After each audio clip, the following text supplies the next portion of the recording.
ተመልካቾቻችን አሁን የደረሰን ዜና አለ። ህዝባዊ ወያኔ ሓርነት ትግራይ በአፋር ክልል በሚገኘውና ሐራ መሬት ላይ በሰፈረው የትግራይ ታጣቂዎች ቡድን ላይ ጥቃት መክፈቱ ተገለጸ። በርካታ ቀበሌዎችን መቆጣጠሩን የሚገልጹ መረጃዎች እየወጡ ነው። የአፋር ክልል መንግስት 6 ቀበሌዎች በህወሓት ታጣቂዎች በወረራ መያዛቸውን የሚገልጽ መረጃ ይፋ ማድረጉም ተመልክቷል። አቶ ጌታቸው ረዳ በግል የማህበራዊ መድረክ ገጻቸው ላይ የህወሓት ታጣቂዎች ጥቃት መክፈታቸውን በይፋ ገልጸዋል። የደረሱልን ጥሪ በሚመስል መልኩ ለአብይ አህመድ ሰራዊት እንደዚሁ ጥሪ ማድረጋቸውም ተመልክቷል። በአፋር ክልል ህወሓት ጥቃት ሰንዝሯል። የተለያዩ መረጃዎች እየወጡ ይገኛሉ።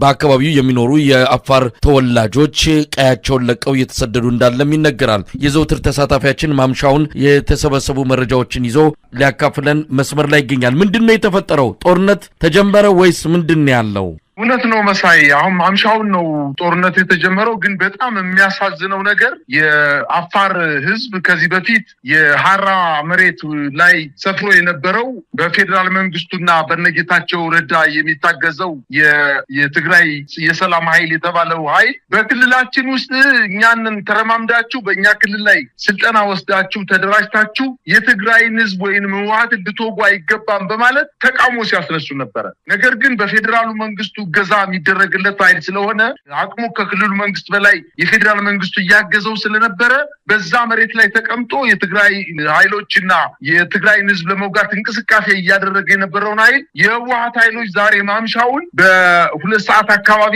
ጥቃት መሰንዘር ጀምረዋልኝ። እንግዲህ ሲፈራ የነበረው አሁን ዛሬ እውነት ሆኗል። ህወሓት በአፋር በኩል በ3 አቅጣጫ ወደ አፋር ክልል ዘልቆ ገብቶ ጦርነቱን ሙሉ በሙሉ ከፍቷል ማለት ይቻላል። በጣም ከፍተኛ ውጊያ እየተደረገ ነው። በተለይ መጋሌ ተብሎ በሚጠቀሱት የአፋር ግዛት አካባቢ በጣም በርካታ ሰራዊት የትግራይ የህወሓት ኃይል ገብቷልኝ። እንግዲህ የትግራይ የሰላም ኃይሎች የሚባሉት በአብይ አህመድ የሚደገፉ ኃይሎች ነው በዋነኝነት ለማጥቃት እንቅስቃሴ እየተደረገ ያለው። አሁን በአጠቃላይ በአፋር ክልል ላይ ትግራይ የሰላም ኃይሎችና የህወሓት ኃይሎች የውክልና ጦርነት ነው እየተደረገ ያለው በዛ ክልል ላይ። የአፋር ክልል እንግዲህ ያው እንደተለመደው ከዚህ በፊትም ከፍተኛ ውጊያ ሲደረግ እንደተጎዳው ህዝብ ሳይለት ዓለም ሳይመለከትለት ማንም ሳይጮህለት ከፍተኛ ጉዳት ሊያደርሱበት እንደሚችሉ ነው የሰማነው። ከዚህ በፊት እንግዲህ የብልጽግና ጄኔራሎች ከሰሞኑ በሚዲያ ወጣው ህወሓት ከስሩ ተነቅሎ ካልጠፋች ሀገር ሰላም አታገኝም፣ እኛ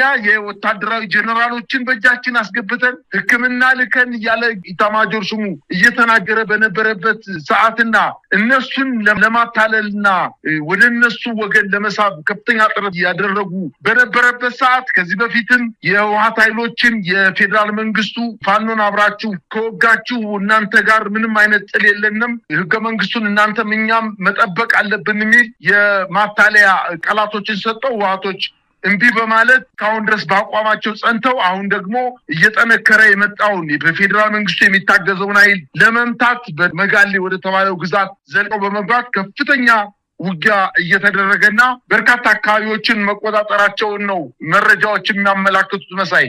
ማምሻውን የአፋር ክልል መንግስት መግለጫ አውጥቷል። በመግለጫውም በጉልበት 6 መንደሮችን ህወሓት ተቆጣጥሯል ሲል ነው የክልሉ መንግስት የወነጀለው። የአፋር ክልል መንግስት በዚሁ ባወጣው መግለጫ ህወሓት ቡድን ከድርጊቱ በአስቸኳይ ካልተቆጠበ ራሱን ከውጫዊ ጥቃት የመከላከል ኃላፊነቱን እንደሚወጣ ነው የአፋር ክልል መንግስት ያስታወቀው። ጌታቸው ረዳም ከደቂቃዎች በፊት እንደዚሁ በማህበራዊ ሚዲያ መድረኩ ላይ የገለጸው ነገር አለ።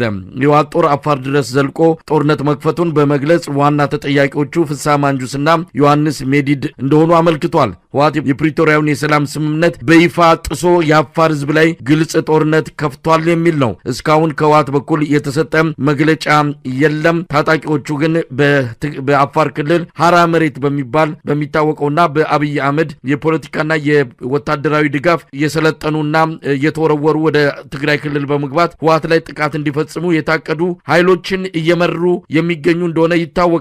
በዙ 23 በዲሽቃ በሞርታርና በሌሎች ከባድ መሳሪያዎች የታገዘ ያወገዘ ጥቃት ነው ህወሓት ፈጸመ የተባለው። ምናልባት ይሄ ጦርነቱ ተጀመረ ወደሚል ድምዳሜ ሊያደርስ ይችል ይሆን? እንደዚህ አይነት አንዳንድ ግጭቶች ነበሩ የሚተኮስ ከዚህም ከወዲያ ወዲህ አንዳንድ የተኩስ ልውውጦች ከዚህ በፊትም ነበሩ። ከዛ የተለየ ነው ማለት እንችላለን እንዴ? መሳይ በጣም በትግራይ አሁን እኮ በአፋር ክልል ላይ ረጅም ስፋት ያለው የመጋሌ የሚባለውን አውራጃ ነው ህወሓት ኃይሎች ወደ ውስጥ ዘልቀው በመግባት በተለይ በሰላም ኃይል በሚባሉት የትግራይ የተገነጠሉ እና ጌታቸው ረዳ የሚመራቸውና በአጠቃላይ በፌዴራል መንግስቱ ድጋፍ የሚሰጣቸው ኃይሎችን ነው በዋነኝነት ለማጥቃት እንቅስቃሴ ያደረጉት። ከዚህ በፊት እንደሚታወቀው መሳይ የአፋር ክልልም ይሁን የስምረት የሚባለው ፓርቲ ጌታቸው ረዳ የሚመራው ስምረት የሚባለው ፓርቲ መግለጫ ቢሰጡ ከነሱ ቁጥጥር ውጭ ነው። ምናልባት እነሱ በሞራልም በሐሳብም ድጋፍ ሊሰጡላቸው ይችላሉ እንጂ ይሄንን ኃይል በዋነኝነት እያደራጀ ያለው የፌዴራል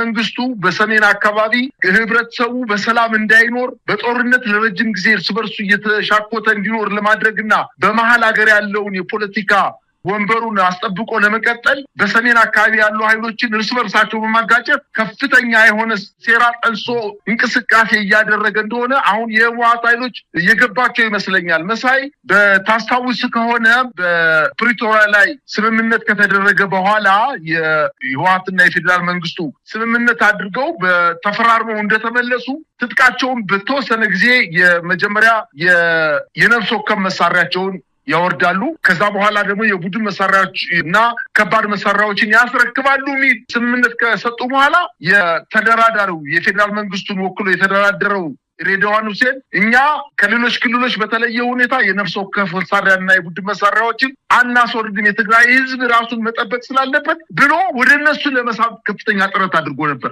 ነገር ግን የህወሓት ኃይሎች ከፌዴራል መንግስቱ ጋር አብሮ መስራት የማይቻልበት ደረጃ ላይ እንደደረሱ ጠንቅቀው ስላወቁ ኃይላቸውን በደንብ አድርገው ሲያደራጁ ከቆዩ በኋላ አሁን በዋናነት የመከላከያ ኃይል ድክመት ባለበት አካባቢ ጥሰው በመግባት በጣም በርካታ ቀበሌዎችን መቆጣጠር ችለዋል። በእርግጥ በዛ አካባቢ አሁን የፌዴራል መንግስቱ ምላሽ የሚሰጥበት አቅም የለውም። አካባቢውንም በዛ አካባቢ ያለ ኃይልም የለውም። ነገር ግን የሰላም ኃይል የሚባሉትን አፋር ክልል ላይ ሂደው ራሳቸውን እያደራጁ የነበሩት የትግራይ የሰላም ኃይል የሚባሉት ታራ መሬት ላይ ሰፍረን ከዛ በኋላ ህወሓት እናጠፋለን ብለው ከፍተኛ በጀት ተመድቦላቸው የጡት ልጅ በመሆን እንቅስቃሴ ሲያደርጉ የነበሩ ኃይሎችን እየመቷቸው ነው የሚገኙት። ከባድ የሆነ ውጊያ እየተደረገ ነው። ይሄ በእውነት ለመናገር ከአፋር ክልላዊ መንግስትን በላይ ከስምረትን በላይ አሁን የውክልና ጦርነቱ በህወሓት ኃይሎችና በፌዴራል መንግስቱ ምናልባት በሚቀጥሉት ቀናቶች ውስጥ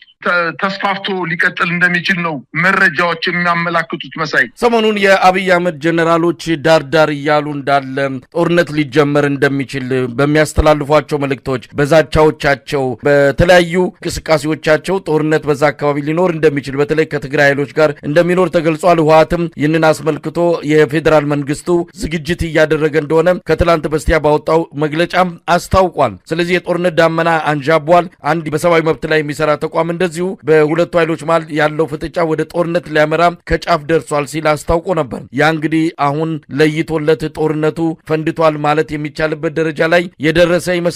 አንዳች ለውጥ ካልመጣ ዓለም አቀፍ ተቋማት፣ ዓለም አቀፍ ተጽዕኖ የሚፈጥሩ መንግስታት ጣልቃ ካልገቡ በስተቀረ በሁለቱ ኃይሎች መሃል ጦርነት መጀመሩን የሚያሳይ ፍንጮች እየታዩ ነው። የፌዴራል መንግስቱ በቀጥታ ዘው ብሎ ሊገባበት እንደሚችል ምንም ጥርጥር የለውም። ይህን ተከትሎ ሌሎች አካላትም እንደዚሁ በጦርነቱ ላይ እጃቸውን አስገብተው አጠቃላይ ቀጠናዊ ቀውስ ሊፈጠር እንደሚችል ነው የሚጠበቀው። ለማንኛውም አንከር ሚዲያ ሁኔታውን እየተከታተለ ነው። ከህወሓት በኩል እስካሁን መግለጫ አልተሰጠም። ከፌዴራል መንግስቱም እንደዚሁ ስለ ጉዳዩ የተባለ ነገር የለም። በአቶ ጌታቸው ረዳና በአፋር ክልል መንግስት በኩል የወጡ መረጃዎችን መነሻ በማድረግ እንደዚሁም በአንዳንድ የመረጃ ምንጮች ያገኘናቸውን ነገሮች ነው እዚህ ላይ እያካፈልን ያለ ነው። ነገሮች ሊለዋወጡ ይችላሉ። ምናልባት በአጭሩ የሚቋጭም አይመስልም። ወደ አጠቃላይ ጦርነት ሊስፋፋ እንደሚችል ይጠበቃል።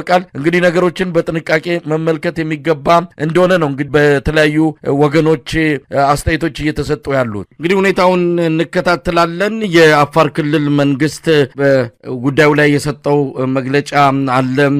ወደ 2 ሰዓት ከምሽቱ አካባቢ ጥቃት ተሰንዝሮብናል፣ ብዙ ሰዎች ተጎድተዋል፣ በአፋር አርብቶ አደሮች ላይ ነው ጥቃቱ የተሰነዘረው የሚል ነው። ህወሓት ይሄ ዜና እስከምናስተላልፍና መረጃውን አጠናቅረን ለህዝብ እስከምናቀርብበት ሰዓት ድረስ ስለ ጉዳዩ የተናገረው ወይም ያስተላለፈው ይፋዊ መግለጫ የለም። እንከታተላለን። በጣም ነው ማመሰግንህ። እኔም አመሰግናለሁ።